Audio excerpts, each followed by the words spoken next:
Today we're taking one of the most famous and emotional railway journeys in the world. This is Thailand's Death Railway.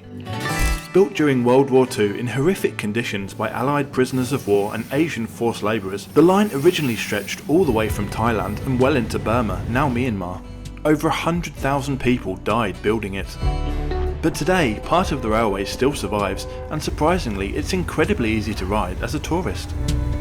In this video I'll show you everything you need to know before taking the Death Railway in Thailand. How to buy tickets, which trains to take, the difference between the normal local trains and the tourist excursion trains, how much it costs, the best stops along the route, and some important tips that most tourists never hear about. So whether you're visiting Kanchanaburi for the first time or planning a full railway adventure across Thailand, here's your complete guide to riding the Death Railway.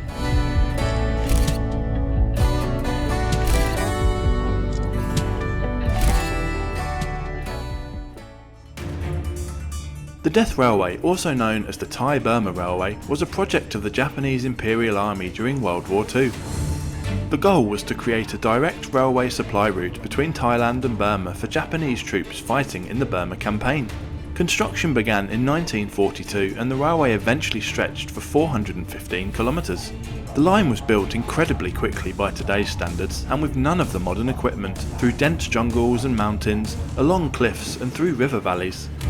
But the human cost was enormous. Around 12,000 Allied prisoners of war died during construction, alongside an estimated 90,000 Asian labourers, but the full death toll will never be known. Today, only part of the original railway remains operational on the Thai side, but this section through Kanchanaburi province is one of the most scenic and historically important train rides in all of Thailand.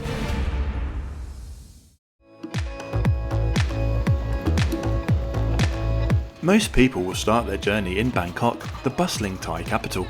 The trains leave from Thonburi station on the western side of the city.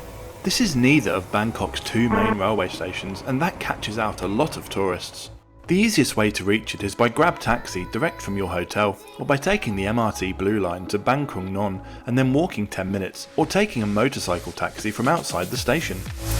There are two regular trains per day heading towards Nam Tok on the Death Railway route. Train number 257 leaves Thonburi in the morning at 7:45 am, and train 259 leaves in the afternoon at 1:55 pm. If you're planning a day trip, you'll definitely want the morning train.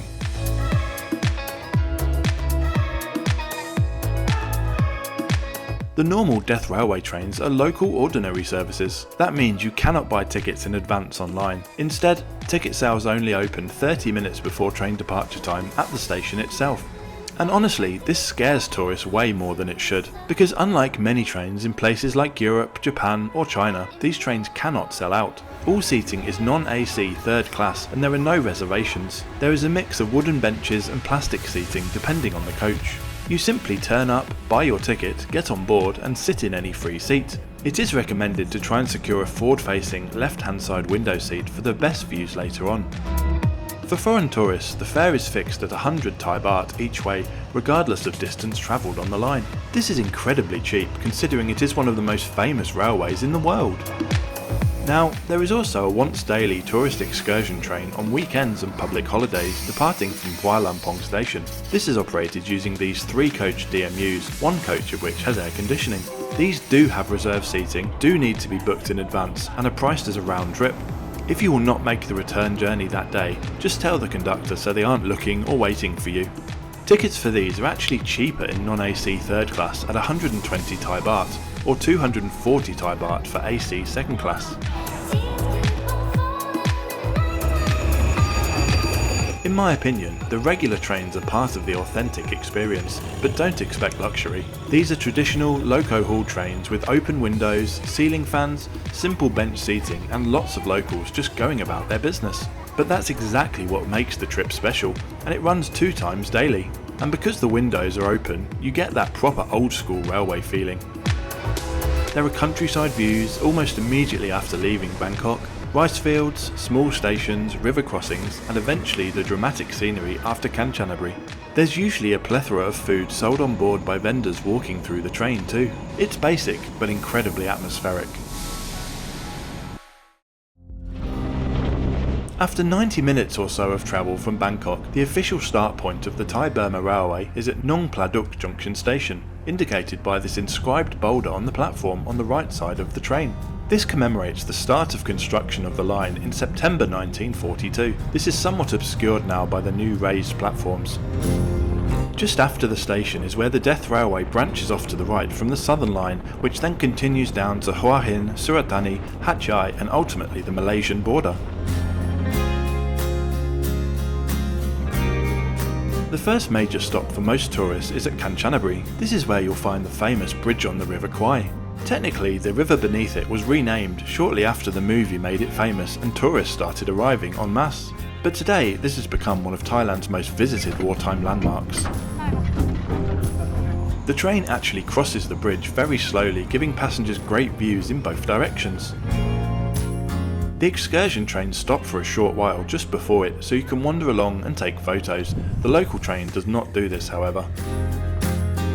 Kanchanaburi itself is well worth a 1 or 2 night stay if you have the time. You can then catch one of the later trains across the bridge in the morning when it's usually much quieter.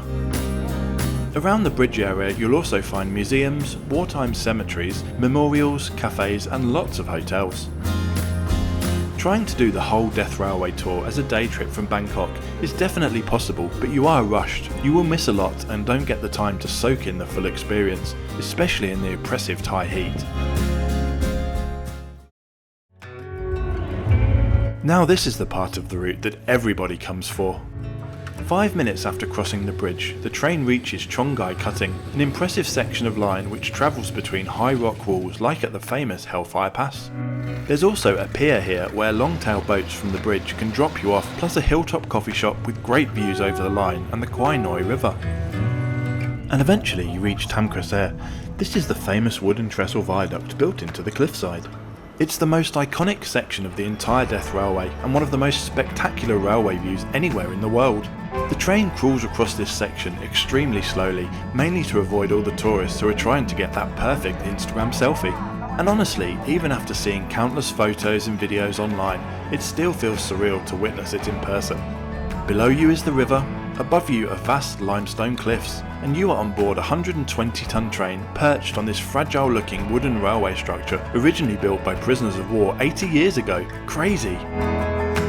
There's also a local market, some restaurants, and the Krasae cave here with a shrine inside, all of which you can visit if you're stopping over in the area. Many tourists get off at Tham Krasae, but they're missing out on more dramatic views as the train climbs up into the hills, with sheer cliff faces on the right and the river far down below. Thais call this area Little Amazon, and I can really see why.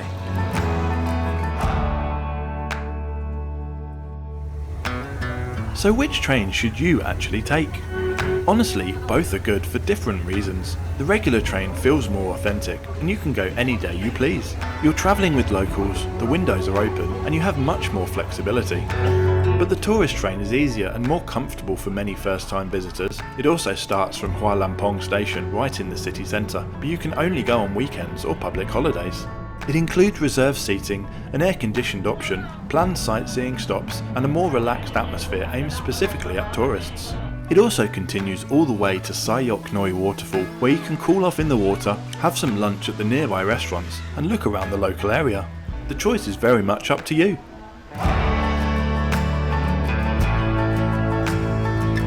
First, bring water. The regular trains are not air conditioned and Thailand gets extremely hot all year round.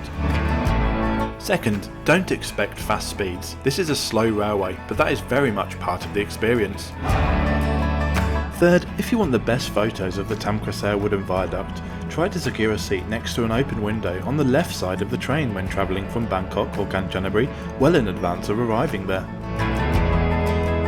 And fourth, stay overnight if possible somewhere on the route. Kanchanaburi is one of Thailand's best railway destinations and there's much more here than just the bridge. You can also stay near Tham Krasae, which affords some spectacular views of the trains crossing the viaduct. This clip was shot from Sayok Resort.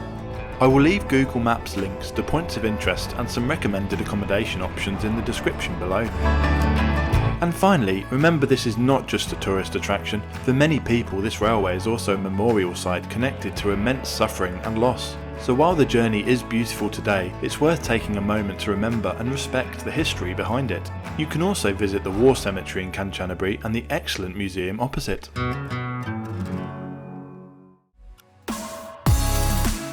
So if you're visiting Thailand and want a railway journey that's unforgettable, emotional, scenic and surprisingly accessible, the Death Railway absolutely deserves a place on your itinerary.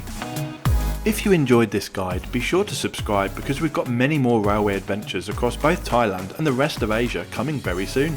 Thanks for watching till the end, and I'll see you in the next one.